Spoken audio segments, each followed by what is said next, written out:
Este lunes se va a realizar el cónclave de la nueva mayoría y donde se espera que el oficialismo establezca sus prioridades de la agenda legislativa y parlamentarios del sector adelantaron. Hay varios temas que se van a tratar, principalmente educación, trabajo, seguridad, salud. Queremos conversar en mayor profundidad sobre esto y para eso nos acompaña y tomamos contacto con la senadora y presidenta del Partido Socialista, Isabel Allende. ¿Cómo está? Buenas noches. Buenas noches, Germán. A ver, si viene esta reunión tan esperada del día lunes, se lo pregunto directamente, ¿qué es lo que no debe ocurrir este lunes? Bueno, este lunes sería lamentable que en lugar de salir todos con un espíritu muy en alto y muy cohesionado y muy en torno a una agenda común, termináramos una especie de debate inconducente, donde más bien se acentuaran diferencias en lugar de todos marcar la pauta común o la agenda de navegación, como se ha dicho. No tengo ninguna duda que va a primar lo primero que acabo de señalar. O sea, lo último en este caso, pues lo primero era que lo que no tenía que ocurrir. O sea, va a primar, lo que tiene que ocurrir y no lo que no tiene que ocurrir. O sea, va a primar el espíritu, por supuesto, de cohesión, de unidad, de agenda común, de construcción colectiva. Ya, ahora, esta agenda común, senadora, si bien ya está claro, y muchos los han estado planteando durante este último tiempo, que es el programa de gobierno, lo medular del programa de gobierno, ¿por qué tener que entrar a discutir entonces en un cónclave si es algo que, en teoría, los partidos de la nueva mayoría lo vienen ya conversando en varias reuniones durante semanas? Siempre es bueno hacer una reunión tan amplia como esta, porque nos da la oportunidad de escucharnos entre todos. Aquí van a asistir todos los parlamentarios que puedan concurrir, por cierto, la nueva mayoría, más todo el gabinete de la presidenta Bachelet, no solo el equipo político, los presidentes de partidos, secretarios generales, y se ha acordado incluso que asista un miembro más de la dirección y las presidentes o presidentas de las juventudes, que no van a intervenir, pero también pueden escuchar. Yo creo que siempre es una buena oportunidad para escucharnos y una buena oportunidad, como decía, para construir en común esta agenda. Sabemos nuestros compromisos, están en el programa, sabemos lo que hemos priorizado, en general hay un alto consenso, pero nunca está de más hacer estas reuniones porque además ciertas materias hay que precisarlas más. Esto es un proceso que va continuamente, por supuesto, precisándose, ajustándose, porque también, más allá de ciertas definiciones, otras todavía están en el Parlamento, donde quedan finalmente radicados los proyectos de ley y donde terminan finalmente de salir. Ahora, usted, de hecho, creo que usted ha planteado en un par de ocasiones que, por ejemplo, el tema de la desmunicipalización debiese ser de manera gradual, que el tema de la nueva Constitución a lo mejor no tocarlo aún en estos momentos porque hay otros temas que son quizás más importantes que ese. ¿Qué pasa con, por ejemplo, la discusión respecto al aborto? ¿Es algo que en estos momentos... Pero antes de la nueva Constitución... Permítame que le aclare algo. Yo creo que es muy importante iniciar el proceso constituyente. Ya. De hecho, en el Partido Socialista vamos a trasladar esta conversación, reflexión colectiva, ojalá a todas las regiones, para escuchar a la gente, para hacer pedagogía. Yo creo que es importante iniciar este proceso, tanto en forma como en fondo, digamos. Sí, Pero lo que yo he dicho, que si la Constitución como tal no queda redactada al término del gobierno, lo importante es haber iniciado el proceso amplio de participación y generar una Constitución que tenga raíces democráticas. Claro, usted lo Pero dice... no va a ser tratado en este cónclave porque hemos concordado todos los presidentes de partido que es preferible darnos un tiempo para ir procesando justamente porque hay distintas posiciones, eso es claro y conocido. Y eso en el contexto de que también quedan 2 años y medio de gobierno y que quizás las fuerzas hay que centrarlas en discusiones de cosas que hay que sacarlas sí o sí, pero respecto, por ejemplo, a esta discusión que se ha dado al aborto, ¿usted cree que también es un tema que quizás, al igual que la nueva Constitución, al igual que el sistema gradual de la desmunicipalización, debiesen ser temas que sigan esa línea, por ejemplo? O sea, yo creo que hay un compromiso que yo espero que se cumpla, que es votar en general en la Cámara de Diputados el proyecto que tiene que ver precisamente con el aborto en las 3 causales extremas. Yo espero que se apruebe en general. Y después viene, por supuesto, el debate en particular. Ahí verá cada uno de los diputados que forman y diputadas, que forman parte de la nueva mayoría, su posición. En este tipo de temas, obviamente que son lo que se llama o más conocido como temas de carácter de convicciones o valóricos. Pero yo espero, porque esto siempre estuvo en el programa, siempre se dijo la interrupción del embarazo, despenalizar la interrupción del embarazo bajo 3 causales extremas que son ampliamente conocidas y ampliamente apoyadas por la población. Hoy día las encuestas indican más del 70% de las mujeres está de acuerdo en interrumpir el embarazo si hay riesgo real de la madre, inviabilidad del feto o eventualmente una violación. Yo creo que son 3 causales extremas donde uno lo que dice es hay que despenalizar la interrupción de ese aborto, lo que hoy día está penado. Ahora, senadora, este día lunes en la noche, queda harto todavía para eso, viene una discusión, pero ¿qué sería lo primordial? ¿Que aquí se afiance un programa de gobierno o que se afiance una nueva mayoría? Porque hay muchos que dicen que la nueva mayoría se formó por un programa de gobierno, pero que si hay diferencias, lo ha planteado el mismo Partido Comunista también hace un par de semanas atrás, podría dar el paso al costado. Entonces, ¿qué es lo que se busca directamente con este cónclave? Mire, lo que dijo el Partido Comunista, porque yo creo que se ha escrito mucho y se ha dicho mucho, pero parece que se ha ido tergiversando. Lo que dijo el Partido Comunista es muy sencillo. Nosotros estamos en este gobierno porque nosotros nos comprometimos o estamos de acuerdo con un programa profundo de reformas y de cambios. El sello que va a tener este gobierno y que va a dejar este gobierno es exactamente eso. Un sello transformador profundo de cambios. Y en ese sentido el Partido Comunista está trabajando lealmente. Otra cosa dijo, si se dejara de lado todas las reformas no tendría sentido porque el programa comprometido son precisamente estas reformas. Entonces, es claro, el Partido Comunista está trabajando, esta mañana estuvimos con el presidente del Partido Comunista, también estaba el secretario general, no hay ningún inconveniente. Si nosotros lo que queremos es más precisión porque en un contexto de ciertas restricciones, como las que hemos señalado, un crecimiento más lento, menor recaudación fiscal, nosotros tenemos que preocuparnos no solo por crecimiento de la economía, generación de empleo, sino que también esos compromisos esenciales que no vamos a dejar de lado, como son, por ejemplo, la actividad en la educación, como son, por ejemplo, fortalecer esa educación pública y elevar su calidad. Esperamos sacar la carrera docente, estamos convencidos que la Cámara de Diputados ha recogido buena parte de la inquietud de los profesores, va a quedar incorporado en un proyecto que tuvo muchos perfeccionamientos, cambios que va a tener y estamos convencidos que va a ser un paso sustantivo en lo que se ha conocido como la carrera docente. Por ejemplo. Bueno, y por último, referente a este tema del Partido Comunista, se lo pongo principalmente como con la democracia cristiana, en lo que ocurrió la última semana, porque prácticamente usted ha sido como el árbitro de un partido de tenis, que ve la pelota como pasa de ambos lados y ninguno quiere finalmente poner fin al partido. Esa relación del Partido Comunista con la democracia cristiana, ¿cree usted que de no zanjarse realmente ciertas diferencias, que aunque se hable mucho que las diferencias están puestas, que se dejan a un lado y que es el programa de gobierno, pero finalmente son las diferencias las que han traído todas estas consecuencias, debiesen quedar zanjadas en este próximo cónclave del día lunes? De lo contrario, muchas de estas cosas podrían quedar en letra muerta. No, mire, yo creo que en este cónclave vamos a lograr efectivamente una gran coincidencia y una gran cohesión en torno a este programa reformador y de cambios. Evidentemente que siempre puede haber ajustes. Nosotros mismos estamos diciendo que es bastante posible que la desmunicipalización, que es importante, no se va a hacer de una sola vez en forma simultánea de Arica a Magallanes. Va a tener que tener necesariamente un proceso gradual.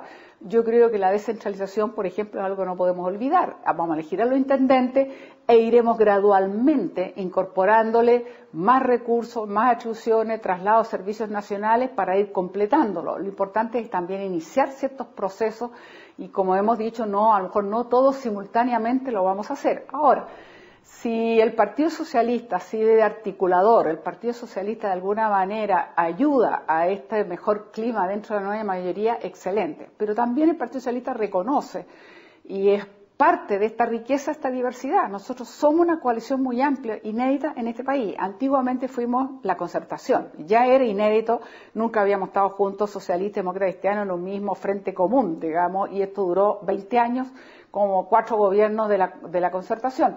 Hoy día aún más nos ampliamos. Y hoy día tenemos incorporado lo que sabemos, el Partido Comunista, bueno, el MAS, que regresa, digamos, como coalición de gobierno, Izquierda Ciudadana, y por lo tanto esta diversidad forma parte de nuestra riqueza. Es interesante que hayan miradas que ayudan y nos enriquecen, pero aquí tenemos un compromiso. No solo es un tema de un programa, nosotros queremos que este gobierno le vaya bien, pero queremos que este gobierno se proyecte. Estas reformas, muchas de ellas no las vamos a ver inmediatamente en sus resultados, son a mediano e incluso a largo plazo. Por eso es tan importante que no solo nos interesa que nos vaya bien, recuperar esa adhesión ciudadana perdida, recuperar esa confianza ciudadana perdida, sino que además proyectarnos para asegurarle a la ciudadanía profundizar aquello que nos hemos comprometido. Nosotros esperamos que ojalá el 2020 lleguemos, ojalá al 100%, pero a lo menos hemos dicho que en el 2018 tenemos que llegar a ese 70% de gratuidad en la educación. Es un tremendo paso en este país que tiene los aranceles más caros del mundo en relación al per cápita y lo que pagan las familias, lo que se endeuda la familia, y por eso es tan importante. Ahora, me queda dando vuelta que me acabo de acordar de otra cosa que quiero aprovechar de preguntárselo. ¿Le sorprendió esta querella de Evelyn Matei que quiere presentar en contra de la presidenta Bachelet? Mire, yo creo que estamos todos ya acostumbrados hace tantos años con ciertos exabruptos de Evelyn Matei que no vale la pena ni siquiera referirse a ellos, porque de tanto en tanto siempre hace noticias y siempre tiene que ser de un grado así, en general. No es una persona que uno diga, tiene de repente frases hirientes, descalificaciones, yo creo que es totalmente inoficiosa. Ya se dijo que esto es un material que tiene desde el 2006, que ya pasó por el Ministerio Público, que nunca se abrió absolutamente nada. En cualquier caso, este es un Estado de Derecho, tiene perfectamente posibilidades de presentarlo, si así lo estima, pues yo creo que no tiene ningún destino. Son una especie de lanzacohetes así artificial o fuegos artificiales políticos, pero no creo que tenga mucho sentido. Ahora, siguiendo relacionándonos, por ejemplo, en derechos humanos, ya hemos sabido, y se ha hablado harto respecto a esto de los casos de los pactos de silencio que tanto se ha estado planteando. Usted durante estos últimos años, senadora, y se lo pregunto desde el ámbito civil, ¿usted cree que hay personas dentro del ámbito civil que aún tienen que hablar, que aún están callados, que aún saben cosas y que más que pertenecer o no a un pacto de silencio, tienen información que es valiosa para que la historia de Chile en ese sentido se cierre? Bueno, no lo digo yo, lo dijo el propio expresidente Piñera, incluso habló de cómplices pasivos. Yo creo que hubo mucha gente que participó, civiles que participaron del gobierno militar, y estoy convencido que algunos supieron más cosas, otros prefirieron no saber.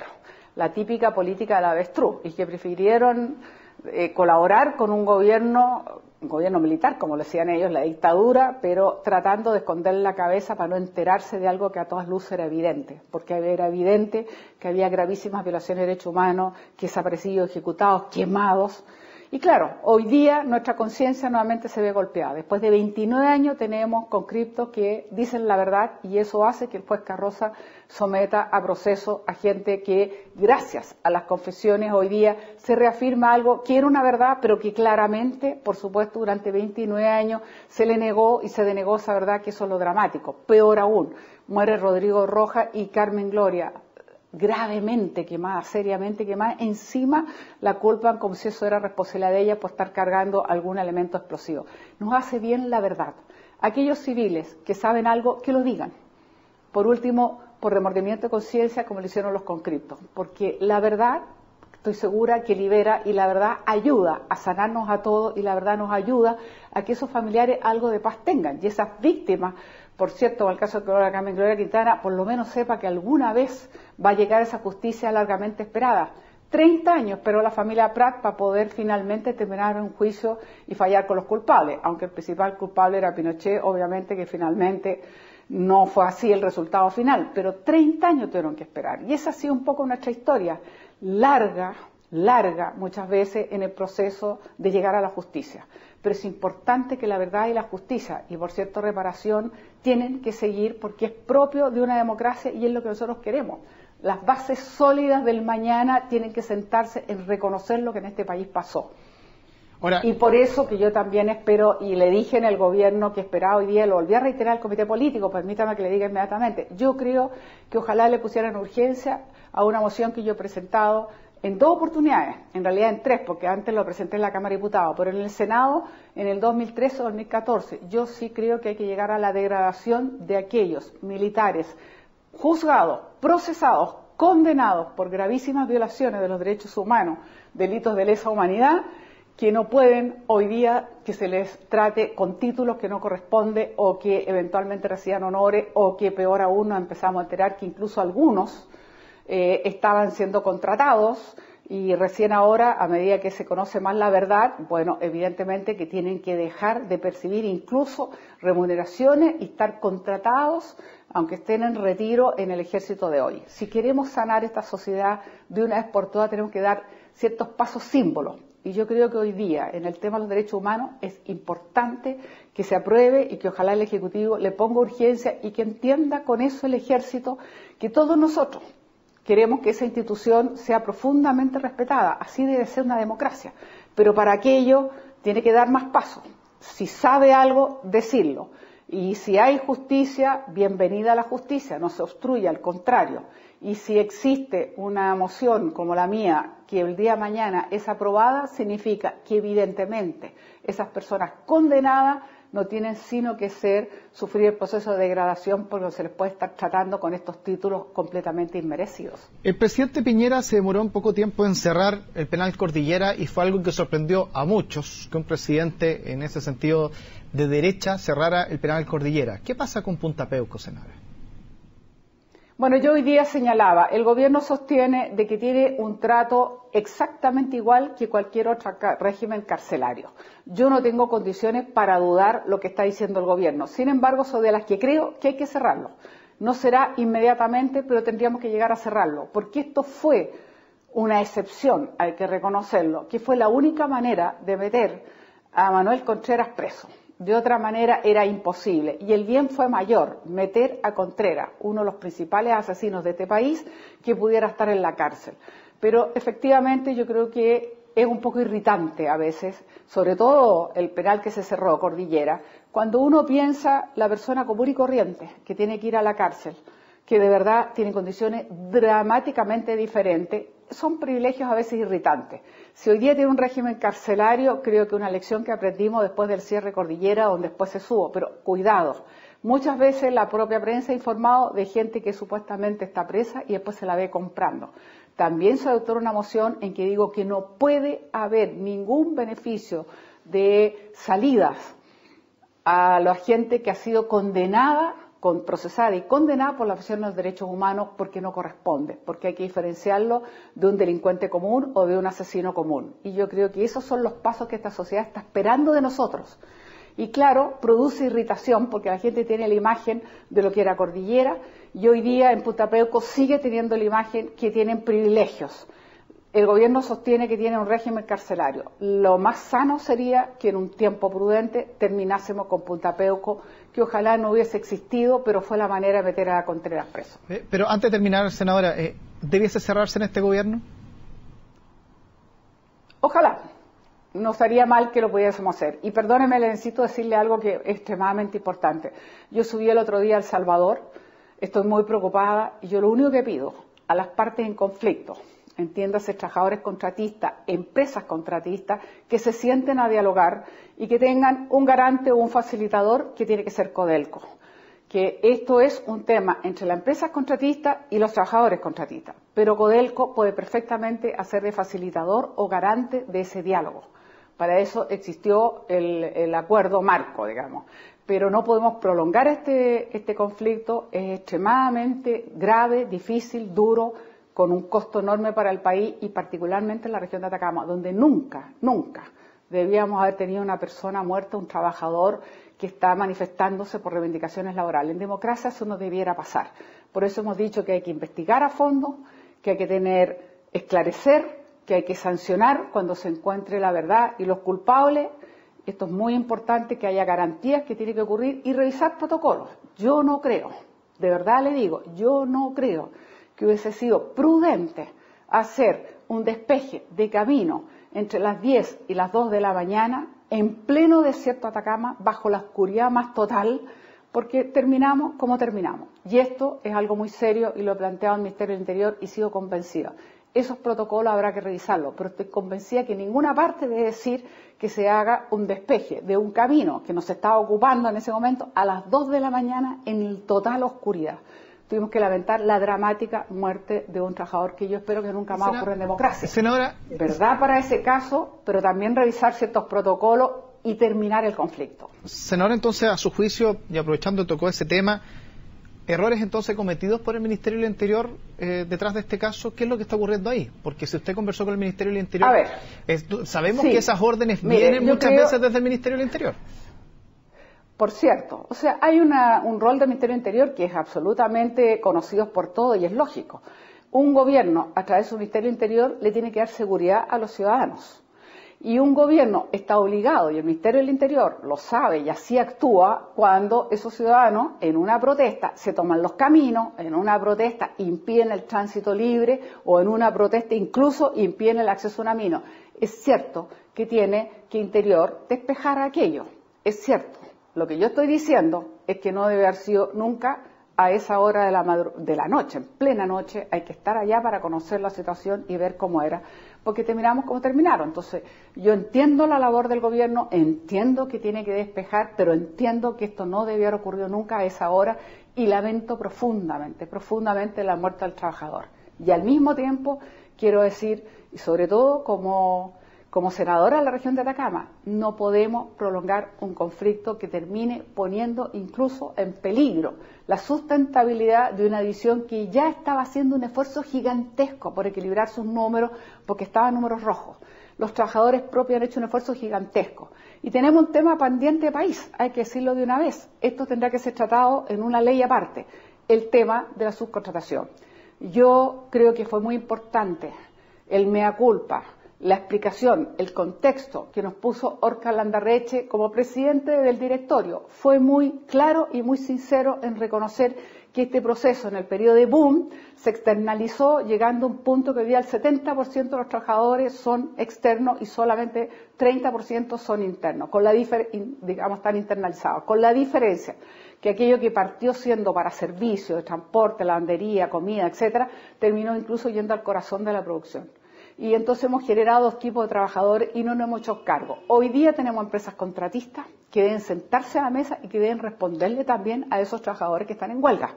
Hoy día todos miran a Codelco, pero aquí tenemos empresas contratistas que cada una de ellas tiene compromisos con sus trabajadores y por eso yo digo que se sienten las empresas contratistas con los trabajadores en huelga y tenemos un Codelco que sirva de garante. Pero yo creo que ha sido un paso importante el que ha dado este directorio porque ha sido capaz de reconocer que gradualmente, solo en lo que atañe al proceso productivo, debería volver a internalizarse a esos trabajadores y dejar solamente los servicios externos o externalizados, como digo, a otro tipo de servicios que no van al corazón de la producción y que tienen que ver más bien con lo que ya se ha señalado.